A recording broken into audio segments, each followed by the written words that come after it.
Welcome back to the Left of Old North. We just came off the back of recording a great interview with senatorial candidate and former House Representative Wiley Nickel. I think it went really well. What do you think, CJ? Oh, I thought it was absolutely fantastic. Yeah. Absolutely fantastic. There's a lot of great stuff I'm excited for y'all to hear. Yeah, it almost makes it worse that we have to now come back and talk about all the other crappy stuff that went on this week. Yeah. It's kind of a downer coming back.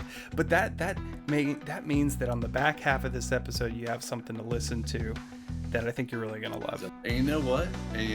This first part, it's not even all bad news. It's not. That's true. Yeah, that's true. It's not all bad news. So, but we do have another guest on the show right now. Yes. So this is Kevin the Cat. Yes, his name is Kevin the Cat, according to the vet. He is about 6 years old, loves long walks on the beach, loves trying to chase birds through the window, and causing general mayhem. So, well, he can run for Chuck Hubbard's seat then. So and that's not quite a segue, but we'll get to it. So the left got a bit of a big, huge, fat W this week. One that was desperately needed. Justice Allison Riggs is now officially, and she has been sworn in since the time that we recorded this, she's now officially the Associate Supreme Court Justice once again of the North Carolina Supreme Court, duly elected after 4 tries. You know, the fight of a lifetime, I guess one could say. Honestly, though, most people don't get to claim that their race went on for 6 months longer than it should have. I don't think a lot of people want to claim that. Yeah. Only if you win, right? Because then it's like... I was just about to say, imagine being Jefferson Griffin right now. The guy dragged this out for 6 months, spent God knows how many millions of dollars on lawyer fees and, just challenges and whatnot. Yeah. Just to lose. And,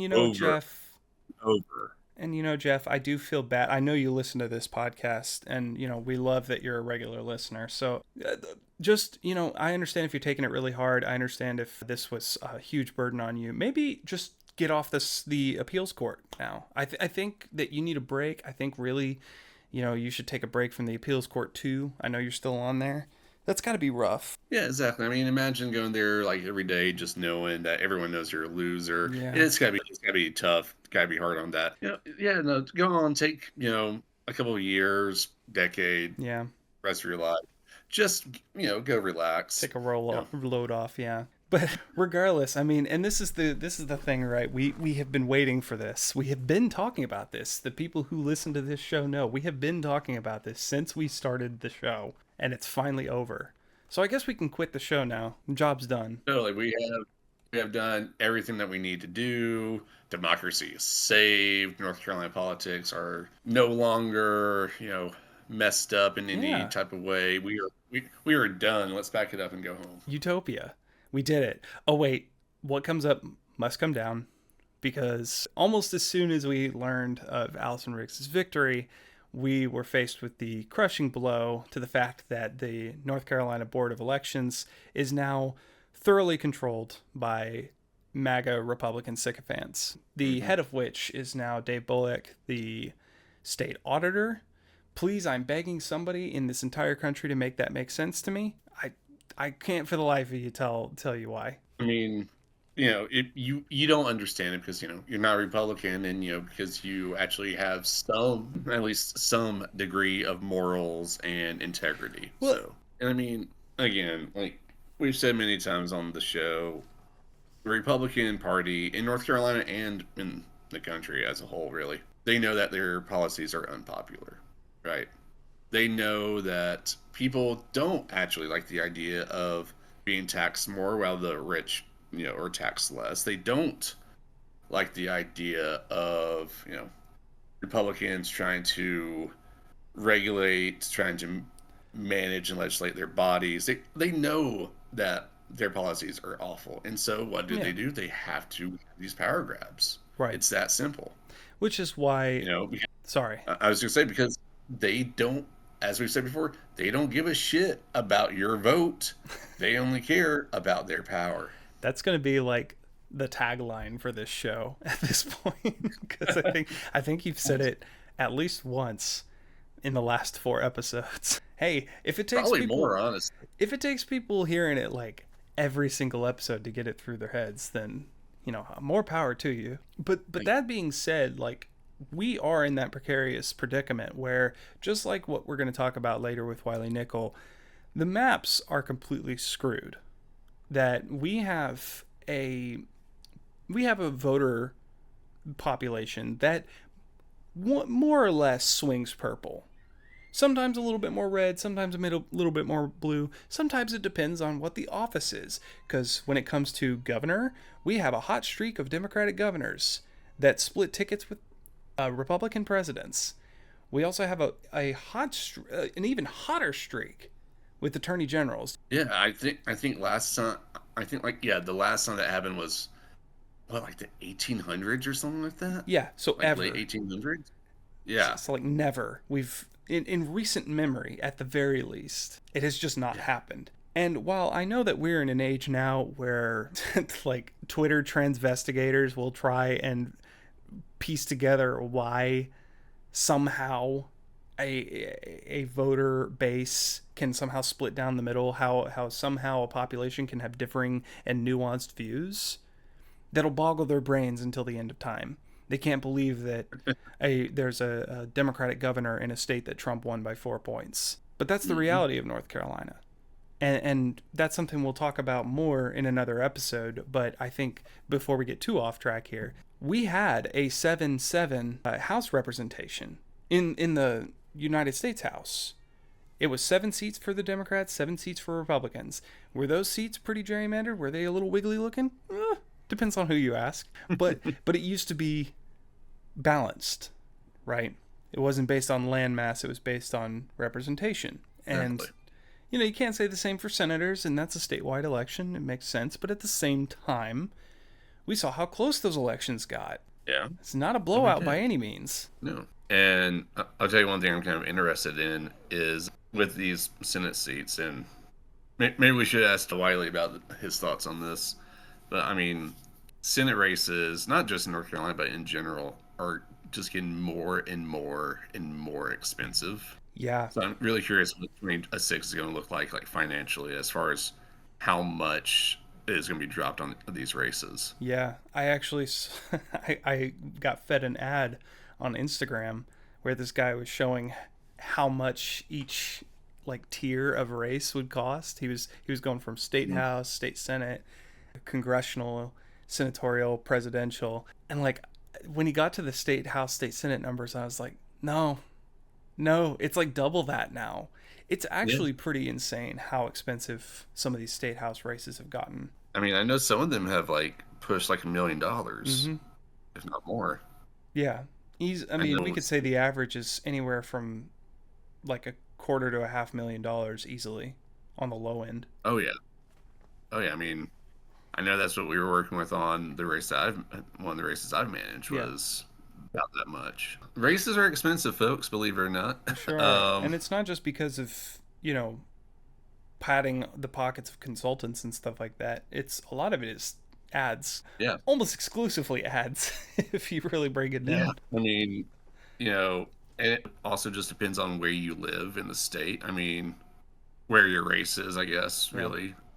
Depends on that, determines what media market you fall into. So like, the race that I was managing happened to fall into the Raleigh media market, which, Raleigh, big city, airtime is expensive. Very, very expensive. Because you're taking away that slot from a potential advertiser.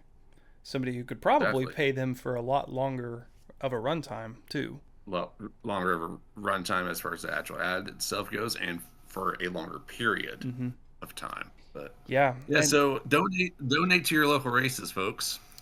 Yeah. Donate again and again and again if you can. Max out if possible. Donate to races that definitely affect you personally. And this isn't to say like, hey, if you don't have the means, don't go giving money to like the presidential campaigns or maybe a senatorial campaign in a different state, right? Because they might need those dollars too. But your dollar goes a lot further when it comes to the state house, state senate races, especially if they're competitive, because sometimes, literally, sometimes $50 can make a difference. And that's not an exaggeration. Like that can be the difference between paying somebody for an hour of canvassing time, getting them out there on the doors talking to people. And that could be the vote that helps swing a precinct and could help swing an election. Yeah. I mean, because remember, who was it? It was Sherry Beasley lost by 400 votes. If just 1.5 people, I think is what they came out to. It's like if 2 people in every precinct had come out to vote for her, she would have won. And that's it. 2 people. 2. So on a statewide race, it can definitely make the difference. So if you're on the fence and you're sitting there saying to yourself, well, what can my money do? What can my time do? It has an impact. We can promise you that. On a national level, who can say? Yeah. Maybe you're the guy that was able to swing that one voter's opinion in Philadelphia when you went phone banking for random Democratic presidential candidate who was running in the primaries. Who knows? But you're in the arena. You're making a difference, right? Exactly. But, I will say, since we just kind of gotten onto like campaign stuff, we don't have to stay on campaign stuff if it's too traumatizing for you. Folks, I've been working on campaigns since like 2016. Any trauma has been long repressed and or dealt with somehow. Yeah, nice. Good save there on the end. And or dealt with. Yeah. Yeah. We're trying to get a BetterHelp sponsorship just for CJ. Appreciate it. Dear God. I've completely derailed him. I'm so sorry. So now I will say, all this, we're going to be heading into midterms here fairly soon, actually. I know it's municipals even sooner. 2025. Yeah. It's May 2025, but, you have candidates who are already declaring things are going to kick up. So, if you find a race that you're interested in, again, donate to it, but also try to get involved if you can. Yeah. I think more than anything, we definitely push people to make sure that they know what's going on in their districts. Just because we can't be the end-all be-all. WRAL isn't going to be the end-all be-all. News and Observer can't tell you the whole picture. Like, ultimately, until you get involved and until you know the people that we're talking about, until you take a moment to kind of like put the magnifying glass up to your own neck of the woods, then you're going to be doom scrolling still. And I know a lot of those people. Yeah. They come asking me, what can we do about this situation? And you know what I tell them? Stop doom scrolling. Leave me alone. Leave me. Is that what you say? No, I say stop doom scrolling. You gotta stop doom scrolling. It's not helping your mental health. It's not helping the cause. You're not making yourself more aware. You're feeding into the algorithm. I say that while CJ sends me like 15 videos a day on TikTok and Instagram, respectively. Look, sometimes I'm just scrolling and I'm just mad. All I'm saying is, folks, you don't have to get to the point where you're an addict like CJ is. You can save yourself from this life. We have to bear this burden. So you don't have to. Yeah. We're basically Jesus Christ. So anyway. I just want to take a moment to say that I am completely pushed myself away from Adrian here. Yep, the podcast is coming to an end. He can no longer associate with me. We're going to put out a blanket statement, black text on a white background, not as like a text post, but as like, when celebrities do those like texts posts of an image, big from the Notes app. Yeah, that's the most, I think, disrespectful version of that. Oh yeah, he didn't even take the time to like make it look nice and format it or anything. I did a snap of my phone image and sent it to my publisher or my PR person, and then we'll just push that. And see, part of me wonders if they do that to try and seem more down to earth, so to say, more normal. It just kind of makes them look like an asshole. It really does. Well, that's what I was going to say is like, it is a fine line for sure. But if you are doing it as an apology letter, you might need, like, to bring it back around to campaigning. I've noticed that people use the Notes app, like Look, to kind of make candidates seem a little bit more down to earth. Like, hey, I'm X from this district want to float me $5, and it's like the Notes app, right? And I think that that's effective. Saying you need to apologize for some horrible social faux pas that you committed to your millions of followers on Twitter, probably, let's put a little bit more effort into it. Yeah. I get the same anxiety, though, when I see political candidates make user-generated content, and they're just hovering over the camera like this. They're like, hey, folks, it's Representative Andy something from Nevada, and you're just like, can you back up, please? I don't need you to be this close to me. You remember the Hillary Clinton "I'm just chilling in Cedar Rapids" video? How could I forget? It's right up like there with Pokemon Go to the polls. Okay, now that actually did maybe trigger a little PTSD there. Head in his hands, folks. We broke him. It only took one episode of on camera. Oh god. But yes, I remember the chilling in Cedar Rapids video, because I had just started following the POTUS or the Hillary Clinton for the, what was it? It was Hillary. It was just at Hillary Clinton, right? Something like that. Yeah, I had just started following her on Instagram, because I never mess with it, but I was like, oh, I'll get a little more interested, I'll get involved in politics, and then like 2 days later she uploaded that, and you immediately unfollowed, deleted all your accounts. I was like, you know what, so maybe Instagram's not for me. I clearly don't understand it. But no, I mean, yeah, you're the one who doesn't understand it. Sure. Yeah, right. Yeah, no, I'll take the fall there. Hillary, you're all good. You're good, girl. I'm sure she'll appreciate that. She watches the show, so yeah, she does. We got a message from her wanting her to, saying she wants to come on here at some point and talk, Yeah. I think she's lying personally, but no, we shouldn't say that. She has no way to respond to this. Anyway. Bill actually hacked her servers, sent it. If we could get Bill Clinton on, I think I can probably die happy knowing that I got a former president on a podcast. Maybe Obama. Obama's the pinnacle right now. Honestly. Anyway, we can't use any of this. We need to get back on track. We do. So one thing I think, just to round this out before we get to talking about Wiley, is we need to discuss some of the bad bills that have kind of floated through the General Assembly this week, and also just kind of talk about the way ahead. We've got a lot coming down the pipeline later on that is probably going to present itself to be a problem. Not the least of which is the Board of Elections stuff. I mean, with the NC Doge stuff, with Destin Hall getting a lot more, maybe not big for his britches, but he's definitely gotten a lot more bold in recent weeks, I've noticed. Yeah, I would agree. And I mean, I don't know if part of that is just because they were trying to get through crossover, which for those of you who don't know what crossover is, it is essentially a self-imposed deadline where if a bill originates in the House and they want to send it to the Senate, they have to by this date. If a bill originates in the Senate, they want to send it to the House, they have to send it over by that date. And I mean, it's partly self-imposed just so that this doesn't go on forever, because there's, an endless number of bills that could be, voted on and debated and whatnot. Yeah, you gotta have a bottleneck somewhere, right? Exactly. And so I wonder if maybe just in this rush to get through this crossover deadline, like you said, Destin Hall was getting a little bit more bold. I don't know.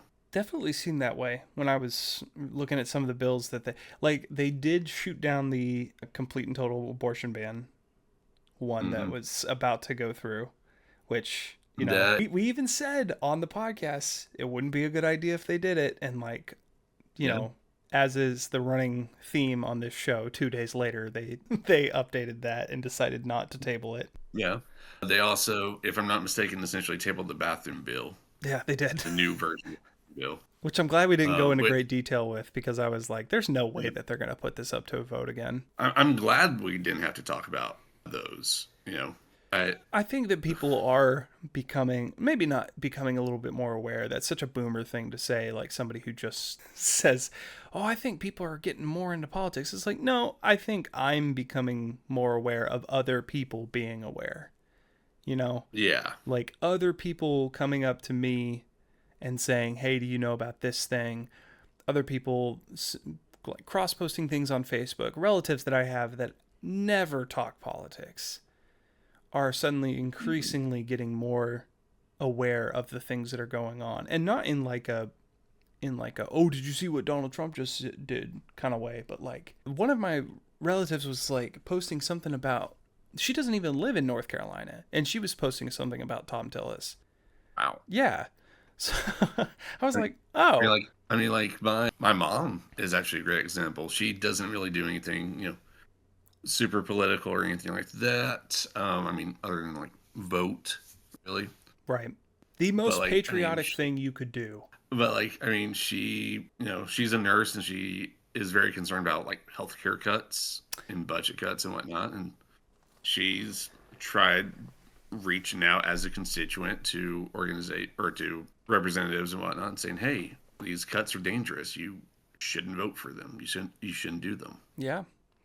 And, it doesn't hurt that it affects her more directly a little bit. Yeah. Because you've said before, right, your mom leans a little bit more conservative. I would say more moderate, at least. Yeah. Okay. Yeah. Now, my extended family, solid red. Hey, all my extended family's from Texas, so we're in the same boat right there. Once we get that BetterHelp sponsorship, we can have a therapist on here talk us through those relationships. Yeah. But that being said, I think that we are ready to move on to talking with Wiley Nickel. Mm-hmm. And it was a great conversation. I hope you stick around for it. In the meantime, make sure to follow us on Blue Sky, on Twitter, X, on all of the places that we reside on the interwebs. You can also listen to us on Spotify, Apple Music, wherever you get your podcasts. And if you want to support the show, please consider throwing us a bone on Patreon, or you can just buy us a coffee. All those links are going to be in the description of the video, the podcast, whatever you are listening to, watching, or reading, because now we also have a Substack. So if you want to read some of these, like the synopses, and also listen to the episode back as you're on Substack, feel free to visit us there. We'll also be doing like little op-eds here and there whenever we see fit. So make sure to subscribe. Smash the subscribe button. Yeah, no, seriously, folks. We got a great conversation ahead of us with Wiley Nickel, so stick around and enjoy. Welcome back to the Left of Old North. We're your hosts, Adrian. And I'm CJ. And today we are joined by someone who is right here at the intersection where policy meets political reality. Wiley Nickel is a former state senator, one-term member of Congress, representing North Carolina's 13th district, and now a candidate for U.S. Senate in what's shaping up to be one of 2026's most closely watched races. So we're going to dig into a little bit of the why behind his run, what he thinks is broken in Washington, and I think we can agree that there's more than a few things, and what he's prepared to do about it if he becomes the next senator from North Carolina. Congressman Wiley Nickel, welcome to the show. Hey, thanks so much, Adrian. I wish it was more than one term in Congress. I didn't leave by choice, so I hope the next time I'm on, you can say more than one term. Absolutely, yeah. And that was just a slip up. I actually live in your district, so it's doubly interesting for me to meet you right now, and I wish I could have seen you become the congressman from my district still, but that actually kind of leads me into something that you have dealt with personally, and I know was a big portion of what you have previously ran on, which is Fair Maps. And I know you tried to push the Fair Maps Act through Congress, and there was issues around that with, I guess it got stuck in committee. And I would love to hear you talk a little bit more about that and what you plan to do in the future if you continue on with the Fair Maps push. I mean, this is, Adrian, the number one thing that's just totally screwing up Congress. The system is absolutely broken, and if you're going to point at one thing that we got to fix to get things right in Washington, it's ending partisan gerrymandering. We are totally screwed as voters because of it, especially here in North Carolina. Voters should be choosing their politicians, not the other way around. And, what happened in North Carolina was, I got elected with Fair Maps. We had court-drawn maps that they weren't Democratic maps or Republican maps. They were Fair Maps, and they were designed to elect 7 Republicans, 6 Democrats, and one 50-50 seat that could have gone either way. It was a slightly Republican-leaning district, including your hometown of Clayton. And we won that by 3 points. It was a big win in a district like that. And, that's what the district should look like. That's how these races should be won. But the sad reality is, out of 435 members of Congress, less than 40 of them are in what are considered truly competitive districts. You're talking about 8% of Congress that are in these districts. The other 92% are in seats that are basically guaranteed to whoever wins the Democratic primary or the Republican primary. So, this is the thing we got to fix. It's the reason why we continue to get so little done in Washington. If we had more accountability, you wouldn't have these sycophants for Trump. They would be responsible to the voters, not to doing whatever Donald Trump tells them to do. That's the thing that we got to fix. And I had a bill for that, the Fair Maps Act. And we had these Duke researchers look at it. This was independent redistricting in every state, so every state plays by the same set of rules. So think Colorado, Arizona are kind of good examples. And the Duke researchers looked at it and they said, okay, if my bill were law, we'd double the number of competitive seats from 40 to 80 nationwide. That would be a sea change in Congress, where we'd be able to get serious things done instead of this constant fight in Washington. So that's the thing. One of the reasons why I'm running for the Senate is because it just takes 50 votes in the Senate to move a bill like that through, along with the House and a president willing to sign it. So if we're ever going to get anything done on the federal level, it's going to be because we move a bill through the House and Senate. The audacity of thinking that it's somehow controversial to want 80 seats out of 435 House seats to be at least somewhat competitive. I can't believe it. I will say one thing I was kind of curious about is, how would you try to kind of, I guess, move this bill along? I mean, Republicans and some Democrats, I don't necessarily I see, voting for what they might see against, their own interest, so to say. But, so I think the real question is for the voters, and they're looking at this and they're seeing Democrats saying one thing, Republicans saying another. There are some states where Democrats gerrymander, but there are a lot more where Republicans heavily gerrymander, like North Carolina. So if you add up all the seats nationwide, the nonpartisan groups, including the Brennan Center, have kind of come to this conclusion. Democrats are really screwed. Republicans have a 16-seat gerrymandering advantage nationwide. So if you just count up all the districts, obviously in some states where it's just one member of Congress, they can't gerrymander. You have some states where they have fair processes to draw maps, but you have a lot that are partisan gerrymandered. So we are down 16 to Republicans because they are much more ruthless, they are tougher, they're willing to do whatever it takes. So for the voters who are like, okay, how are we going to make sense of all this? They got to trust the Democrats because we are proposing fairness. We're the ones who are trying to get fairness into the system because we benefit from it. Number one, that's why they should trust us to do it. And what we're talking about, my bill, it's getting 5 Democrats, 5 Republicans, 5 independents together with criteria to draw fair maps. Now, there's never going to be a perfect way to do this, but this has been proven to be much, much better, and you get real competition. That's all we really want, is to have folks accountable to voters in November, not to the extremes in general elections that are, fairly meaningless in terms of actually getting a real change. And you actually addressed one of the other questions I was going to bring up, which was the nonpartisan or independent commissions form of that. And I think the other question I would roll off the back of that, maybe an addendum to it, is do you have any plans or do you support things like term limits? Yeah, I mean, I did. Let me tell you, I didn't support term limits until I got to Congress. And I got to see a lot of people truly are just there for the free shrimp. They are not participating. And this is Democrats and Republicans. So I really didn't. But so the answer to the question is, yes, I do, as part of a deal that includes ending partisan gerrymandering, making it easier to vote.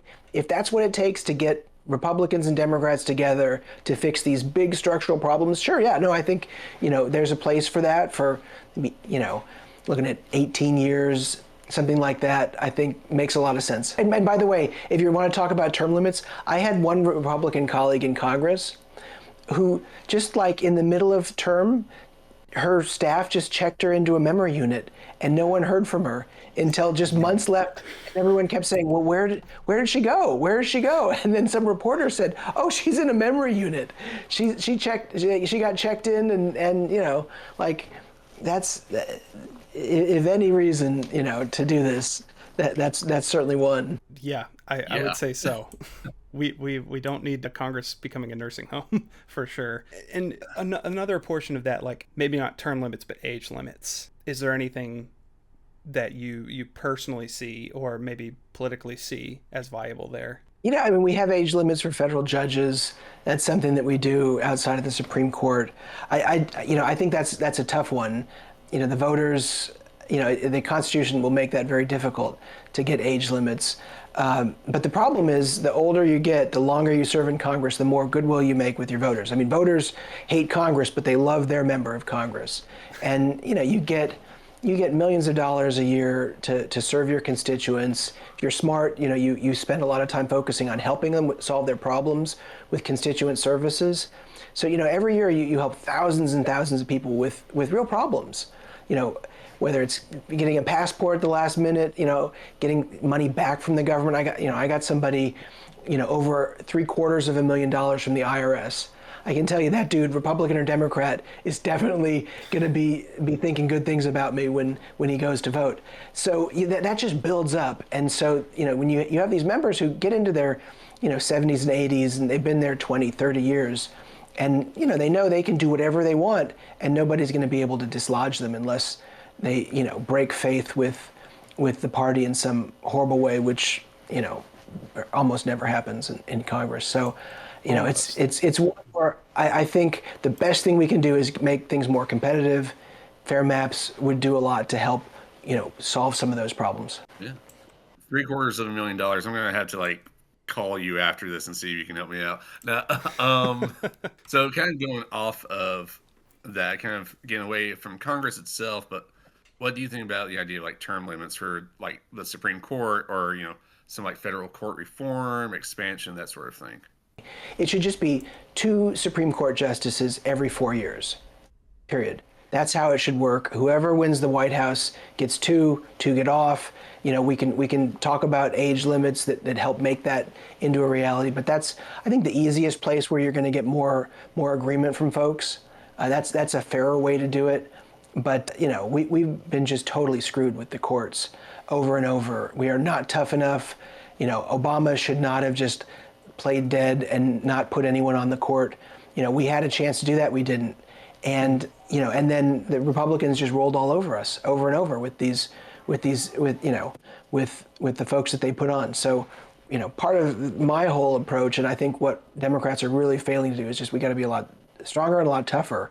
And that means not accepting anything less than fairness for the highest court in the land. Yeah. And I think you're right. I agree with you. You know, you kind of mentioned that Democrats have to kind of get tough and whatnot. That kind of leads us into kind of a different topic of sorts. And one of these things is, you know, at least amongst, like, the younger crowd, so to say, there seems to be a lot of, you know, kind of frustration with Democratic leadership, right?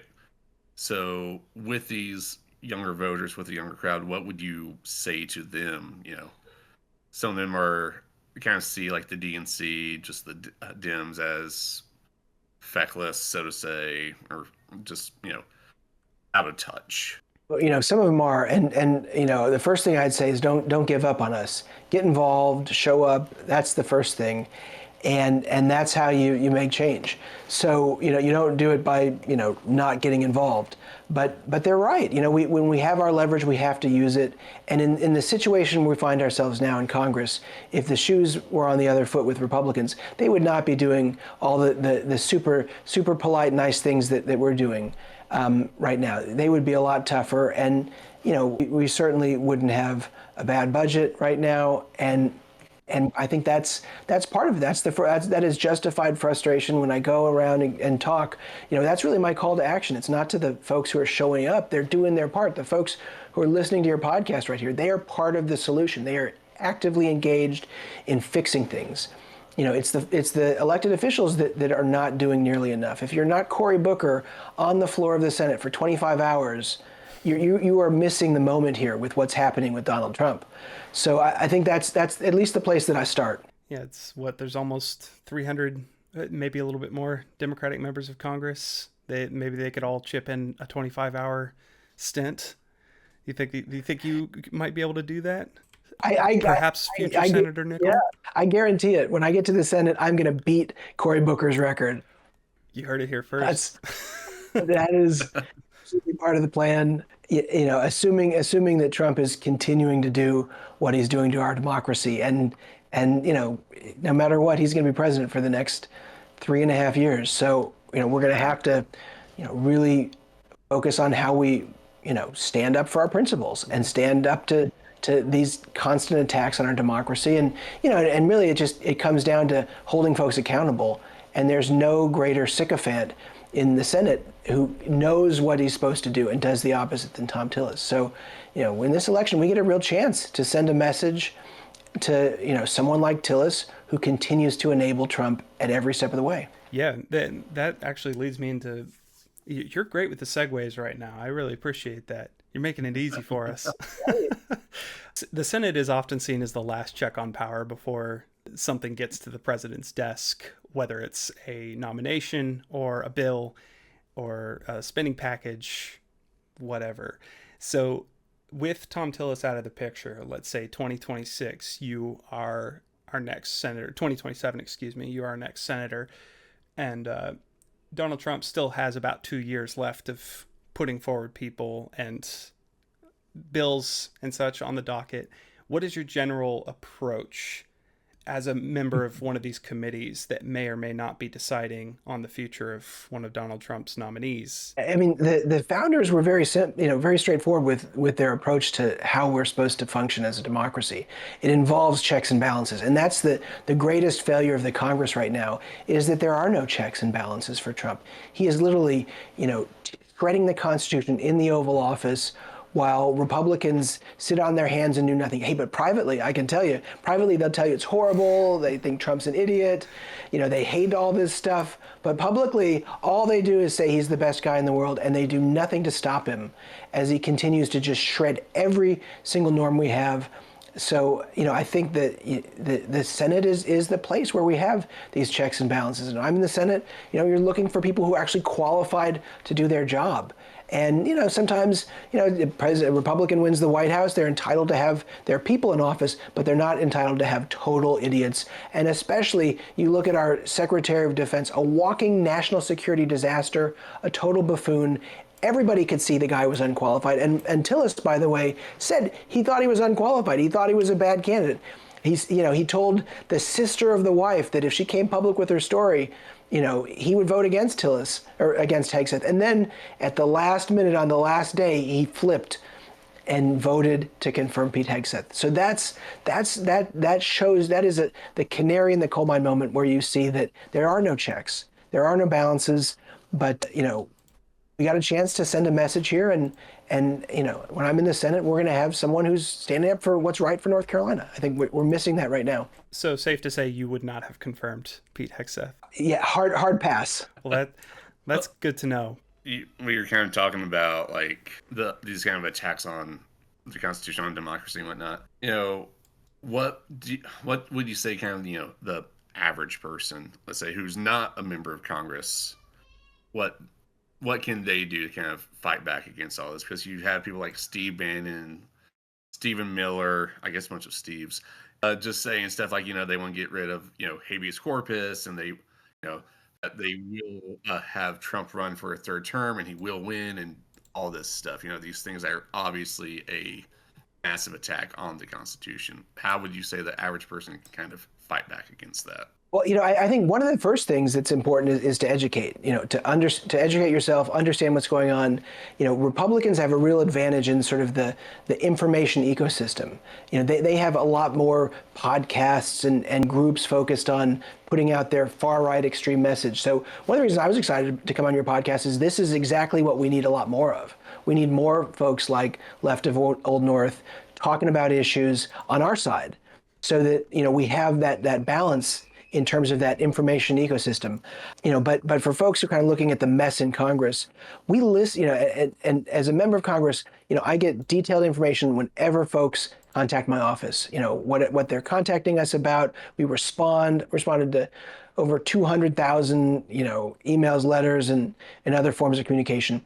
And it matters. So that, if you're pissed off, you got Tom Tillis as your senator, send him a message. Tell him why you're upset.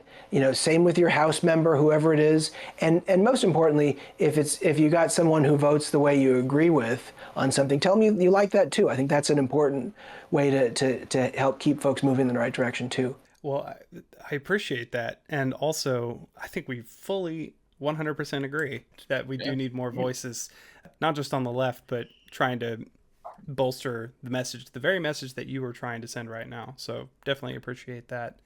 You attended an empty town hall, a town hall that was held for Congressman Brad Knott out of your previous district. And he wasn't there.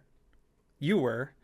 You want to tell me a little bit about that, or tell our viewers a little bit about what that was like? These empty chair town halls, we've been doing them all over the state in these Republican districts because they will not show up. And what I can promise you about Brad Knott is Brad Knott will not show up for his constituents to answer questions. Virginia Fox was very clear about it. Another North Carolina Republican member of Congress, she said she's not going to do a town hall because they're just going to yell at her.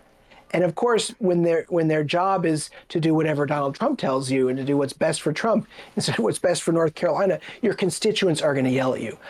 When I was in Congress, I did 16 town halls, and I got people protested, people yelled, I had tough questions, but I showed up and answered them. And that's what is missing here, because Republicans know they can't answer these questions. They can't talk about why Pete Hegseth is a good Secretary of Defense. They can't talk about these blatant attacks on our democracy.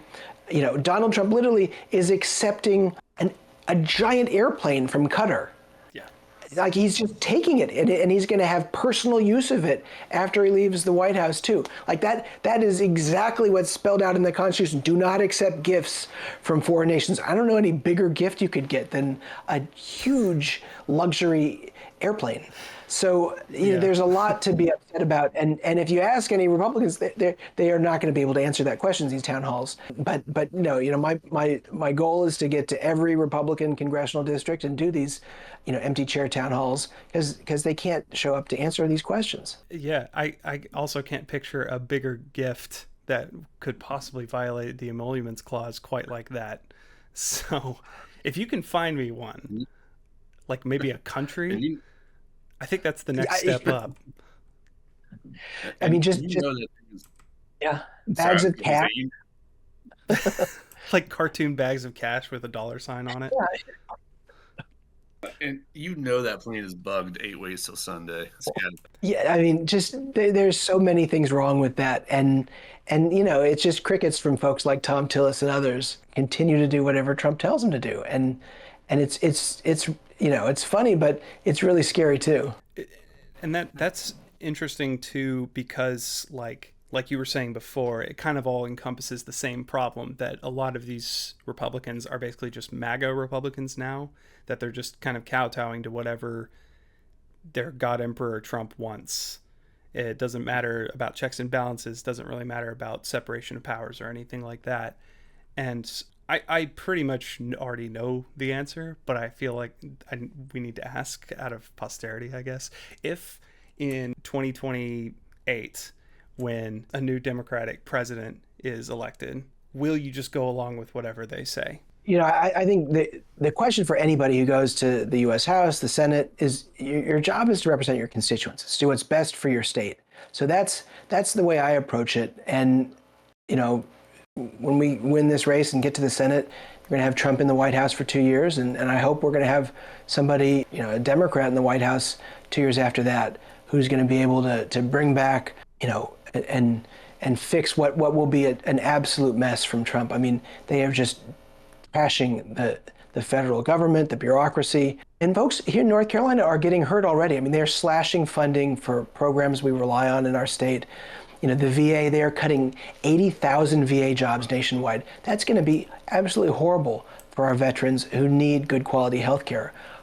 Folks, retirees who are counting on Social Security, they're cutting 12,000 jobs from the Social Security Administration. It's going to be much harder to get that Social Security check. If there's any problems, very rarely going to be someone who's going to be answering the phone anytime soon for folks.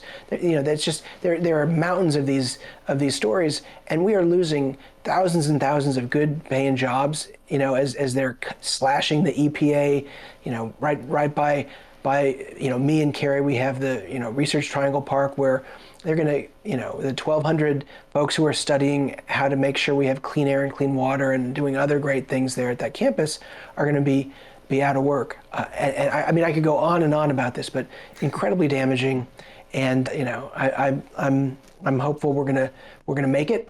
And I know we will. But it's going to take folks getting there and showing up and fighting to protect this amazing, great experiment in self-governance that hasn't even made it 250 years here. So we got a lot to get excited about and to fight for. Well, what is one Senate rule that you would change tomorrow if you could? I don't know. I mean, I spent my time in the House, so I was more focused on House rules. I can tell you the one thing that I think would make a huge difference in the House right now is they used to have the House used to be a place where the majority of the members of the House would get their way, and that doesn't happen anymore. You have the Hastert rule, where the Republicans want more than half of the majority to support anything before they allow a vote. So Hastert, a child, pedophile who I think is still in jail, or maybe he passed away, but this is the guy that they named the rule for, that invented this rule, to be the Republican speaker. And so, if you've got 218 members who want to vote for something, you can't get it done. And so these discharge petitions are controlled by the leadership, and they're made public. The way, if you want to have a vote on a bill, you got to have a public vote. It used to be it was a secret vote. So one of the things for the House, at least, that I think I would like to change is you make discharge petitions anonymous, a secret vote, the way they used to be. This was before Newt Gingrich came down. And that would allow folks, not to be able to hide, and they'd be able to actually get a vote on the things that they want to vote for. So, we did a lot of work with, a bipartisan immigration and border security bill when I was in the House, but the Republicans would never let us get to the floor with the vote. This one rule change would have made sure we could have had an up or down vote. Goodness. It's insane to me just how one little rule can screw so much up. It's ridiculous. Yeah, we've gone over a few of those during the run of this podcast. So for anybody who's listening right now, make sure to finish this one and then go back and listen to the other ones, because we broke down some really bad bills and House and Senate rules from the North Carolina General Assembly, which I'm sure Mr. Wiley Nickel here knows a little bit about as well. Now, we only have a few minutes left, so wanted to ask you, should we do the last question first, or do you have another question? I was going to say, we can do the last question, last, okay, because I think that would be a little wrap up. But who is one Democrat in office today that you kind of look to for leadership? We got a lot of great members in the House and Senate. I worked with a ton of folks during my time in the House, and there's just so many good friends. You hate to sort of name just a few of them, but I think you've got a ton of great members in North Carolina who are fighting hard. I really enjoyed working with Adam Schiff in the House, who's now in the Senate. Ruben Gallego, another great House member who's in the Senate. So, I kind of look to folks who are able to do well in the kind of district that I want in. Those are the people I spend a lot of time with, and so. Alyssa Slotkin in Michigan, another, great member of the House who went to the Senate, flipping, states that Trump won, for Democrats. So I think folks who are really focused on solving problems, those are the members that I kind of spend a lot of time working with and think, kind of are on the right track. We got one, really hard pressed question for you. So I hope you're ready for this. What is your go-to cookout menu item? The whole menu, or the whole sorry. What's your go-to meal?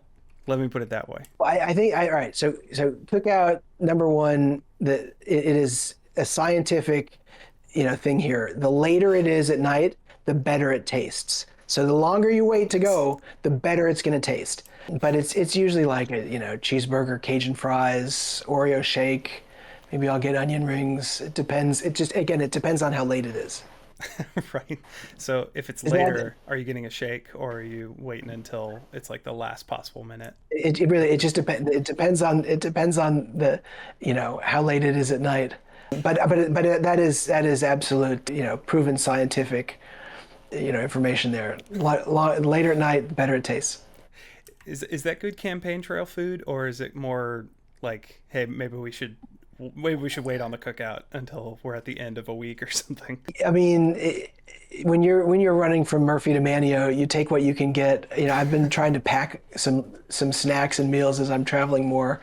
So like a banana and a peanut butter and jelly often make it happen for me. But we're a little more into Taco Bell lately. We've got a lot of Taco Bell fans on the campaign. So, usually that's the late at night fast food that we end up with a little more right now. Gotcha. Well, Congressman Nickel, it has been awesome to get to talk to you and to get to know a little bit more about what your campaign's about. And we wish you luck in both now and in 2026.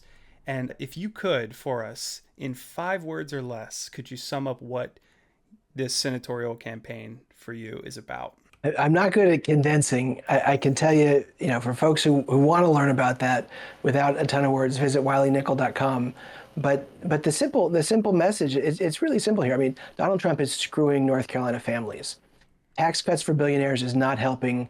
We're focusing on solving problems, bringing down the cost of housing, making sure we invest in public education, affordable housing, affordable childcare, middle-class tax cuts. These are things that'll help folks. What Donald Trump is doing is only helping his billionaire friends, and that's a simple message, and we're seeing it play out right now in Washington in real time. So I think that's the simplest and quickest way I can condense it for you. And I just hope, CJ, afterwards, if there's a way that I can help you get some money back from the federal government, I will absolutely be glad to do it. Most people don't have, $750,000 they're trying to get back from the IRS, but if you do, you've got someone in your corner. Good to know. That's about it for this interview with Congressman Wiley Nickel, who is currently running for Senate in 2026 against the incumbent Republican Tom Tillis. And if you want to help out his campaign, where do they need to go to donate? WileyNickel.com is our website, and I'm Wiley Nickel on pretty much every social media platform. A lot of, we're seeing a lot of good growth with Blue Sky. That's another great place to visit as well. I know you guys are there. I encourage folks to connect with us. All right. Well, thank you, sir. Appreciate you coming on with us. Appreciate your time. You know what? Come back on after you win. It's a promise. Awesome. All right. Awesome. Looking forward to it. Thanks you guys, so much. You're gonna have to come. You're gonna have to come to Washington and do the interview in the Senate. How about that? You know what? I can't say no to that. Yeah. I cannot say no to that. That is a hard yes, no matter what. Left on the road. I like it. Yeah. We'll see you in the Rotunda. Is that where we can do interviews? Or yeah, sure. All right. Make it happen. Awesome. Thank you, sir. Appreciate your time.